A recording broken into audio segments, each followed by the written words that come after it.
और बड़ी खबर है, ईरान ने फिलहाल हॉर्मुज को बंद कर दिया है। लेबनान पर हमलों तक हॉर्मुज बंद रहेगा। अगर हमले नहीं रुके तो हॉर्मुज स्ट्रेट बंद रहेगा। जहाज गुजरे तो जहाज को उड़ा दिया जाएगा। ईरान की तरफ से धमकी दी गई है, लेबनान पर हमले बंद करने होंगे, ये कहना है ईरान का। तो सीज़फायर की 10 शर्तों में से 3 शर्तों का उल्लंघन करने का आरोप ईरान की तरफ से लगाया गया और अब हॉर्मुज नहीं खुलेगा जब तक लेबनान पर हमले बंद नहीं होते हैं। ये ईरान की तरफ से बहुत बड़ा ऐलान कर दिया गया।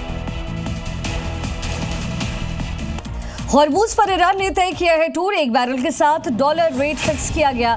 क्रिप्टो करेंसी में भुगतान होगा। हॉर्मुज से गुजरने वाले जहाजों पर टोल लगेंगे। ये ईरान की तरफ से तय किया गया है, यानी कि जो पैक्ट बने हैं दोनों देशों के बीच में, उसको खारिज करते हुए ईरान नजर आ रहा है। क्रिप्टो करेंसी में भुगतान होगा, ये कहा जा रहा है। हॉर्मुज से गुजरने पर टोल लगेगा और ये टोल वसूली का काम ईरान की तरफ से किया जाएगा।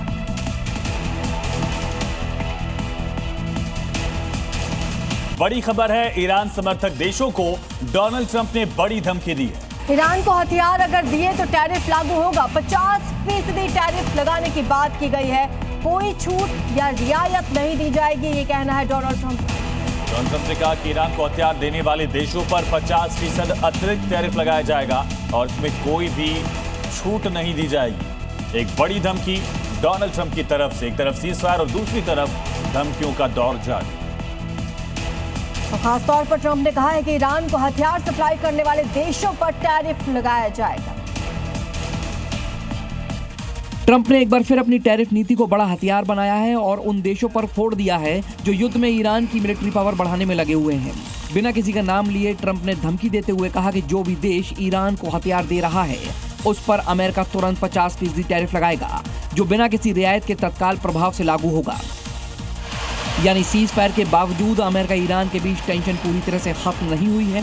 ट्रंप का ये टैरिफ अटैक सीधा इशारा है आने वाले वक्त में कूटनीति के साथ साथ इकोनॉमिक प्रेशर टैक्टिक्स भी टकराव का बड़ा फैक्टर रहने वाला है। सीज फायर को लेकर जेडी वेंस का बयान सामने आया। कहा लेबनान डील में शामिल ही नहीं था। कहा पाकिस्तान रवाना होने से पहले ये बड़ा बयान दिया। कहा समझौते में लेबनान का जिक्र नहीं था।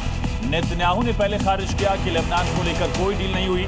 अब जेडी वेंस ने भी ये बड़ा बयान दे दिया।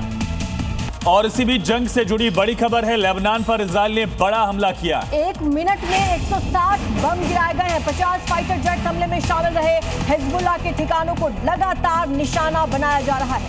200 से ज्यादा लोगों की मौत पिछले 24 घंटे में लेबनान में हुई है। इजराइल के हमले लगातार जारी हैं। हिजबुल्लाह को टारगेट करने के मकसद के साथ इजराइल स्ट्राइक कर रहा है, लेबनान के दक्षिणी हिस्से को भी और साथ ही राजधानी बैरूत को भी। तो ये तस्वीरें आप देख रहे हैं किस तरह से बिल्डिंग की बिल्डिंग तबाह हो गई। और इसी बीच बड़ी खबर है, लेबनान पर डोनाल्ड ट्रंप ने भी बड़ा बयान दिया। कहा सीज फायर में लेबनान था नहीं। हिजबुल्लाह के साथ अलग झड़प है, इसका भी हल निकाला जाएगा, कहना है ट्रंप का। अमेरिकी मीडिया से बातचीत की डोनाल्ड ट्रंप ने और इसी दौरान उन्होंने कहा कि सीज फायर में लेबनान था ही नहीं। इससे पहले जेडी वेंस की तरफ से भी कहा गया कि लेबनान को लेकर कभी बात नहीं हुई, किसी ने कोई बयान नहीं दिया। अब डोनाल्ड ट्रंप ने भी कहा कि कभी भी लेबनान शामिल नहीं था इस सीज़फायर में। जेडी वेंस ने भी इसको लेकर बयान दिया था।